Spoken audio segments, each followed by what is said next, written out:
मनोज जरांगेंच्या आंदोलनाचा आजचा दुसरा दिवस आहे। हजारो आंदोलक आझाद मैदानामध्ये ठाण मांडून बसलेत। सीएसएमटी परिसरात सुद्धा आंदोलकांनी मोठी गर्दी केली। आंदोलकांकडून मुंबई महापालिकेवर सुद्धा आंदोलन करण्यात आलं। मुंबई महापालिकेच्या बाहेर जोरदार घोषणाबाजी आंदोलकांकडून करण्यात आली।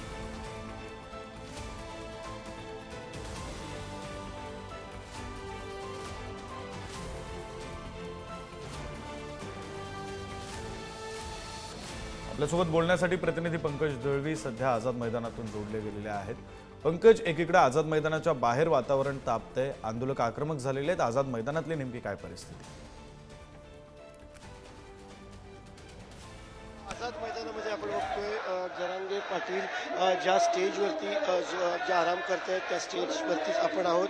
जरांगे पाटील आराम करतायत, साधारणतः 10:15 वाजण्याच्या आसपास येतील आणि पुढचा दिनक्रम जो आहे तो सुरू होईल।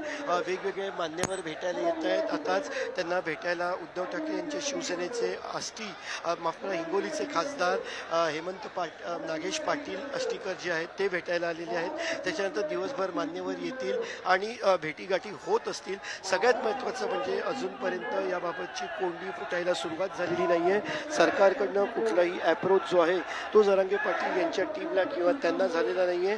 बेसिक चर्चासुद्धा जी आहे ती सुरू झालेली नाही आहे। त्यामुळे आज ही कोंडी फोडणार का हे प्रश्न जे आहेत ते उपस्थित होतं। दिवसभरामध्ये मराठा आंदोलक जे आहेत ते आपण पाहतोय आक्रमक झालेले आहेत, आंदोलनाच्या पवित्रामध्ये आहेत। त्यांच्या बेसिक सुविधा ज्या आहेत त्याच्या बाबतीमध्ये ते अडचणीत आहेत, त्याच्या बाबतीमध्ये ते रागवलेले आहेत असं आपण म्हणू शकतो। त्याचं पडसाद जे आहेत ते आपल्याला पाहायला मिळाले। मोठ्या संख्येने लोक विक्रांत इथे मैदानात जमायला सुरुवात झालेली आपल्याला दिसते। खरं तर पाऊस होता रात्री, त्यामुळे प्रत्येकाने आपापल्या पद्धतीने आसरा जो आहे तो शोधला। शेड असतील, दुकानांचे शेड्स असतील, रेल्वे स्टेशन्स असतील किंवा अनेक आंदोलनकर्त्यांनी आपल्या गाडीमध्येच राहणं पसंत केलं। त्यामुळे या आंदोलनामध्ये जे रात्री विखुरलेले मराठा आंदोलक होते ते आता पुन्हा इथे यायला सुरुवात झालेली आहे। मनोज जरांगे पाटील जसे आराम त्यांचा पूर्ण होईल ते उठतील, त्याच्यानंतर त्यांचा दिनक्रम जो आहे तो सुरू होईल आणि मराठा आंदोलक मग पुन्हा या मैदानात जमायला सुरुवात होईल। आज अर्थात पुढच्या घडामोडी ज्या आहेत त्या घडत राहतील। मुख्यमंत्री उपमुख्यमंत्री चर्चा करणार का, मराठा आंदोलकांना संवाद साधणार का, जरांगे पाटील यांना भेटायला शिष्टमंडळ येणार का, हे सगळ्या गोष्टी ज्या आहेत त्या महत्त्वाच्या असतील। आता जरांगे पाटील उठतील, त्याच्यानंतर ते त्यांची स्नान वगैरे जी काही कामं आहेत ती आटपून नंतर पुन्हा मंचावरती येतील आणि त्याच्यानंतर गणपती बाप्पाची जी मूर्ती ठेवण्यात आलेली आहे त्याची आरती होईल आणि पुन्हा सगळे लोक जी आहेत ती समोर पाटील पाटील घोषणा करत किंवा एक मराठा लाख मराठा आरक्षण आमच्या हक्काचं अशा घोषणा देत आहेत। त्या घोषणाबाजी सुरूच राहील। दिवसभर मान्यवर वेगवेगळ्या पक्षाचे आमदार खासदार नेते भेटायला येत आहेत। मात्र असं असताना सरकारचा कोणी प्रतिनिधी भेटायला येत आहे का हे महत्त्वाचं आहे। कारण 2 दिवस झालेले विक्रांत मुद्दा महत्त्वाचा आहे।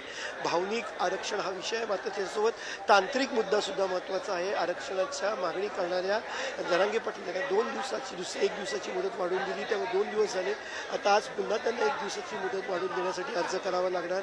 ही कदाचित उपोषणाला जोपर्यंत चालेल तोपर्यंतची प्रक्रिया असेल। मुंबईनं जे आरक्षणाची मराठा मोर्चाची टीम आहे त्याच्यानंतर अंतर्गत सराटीमधनं आलेली टीम असेल त्यांच्या माध्यमातून पोलीस प्रशासनाला पत्र दिलं जातं आणि वेळ वाढून मागितली जाते।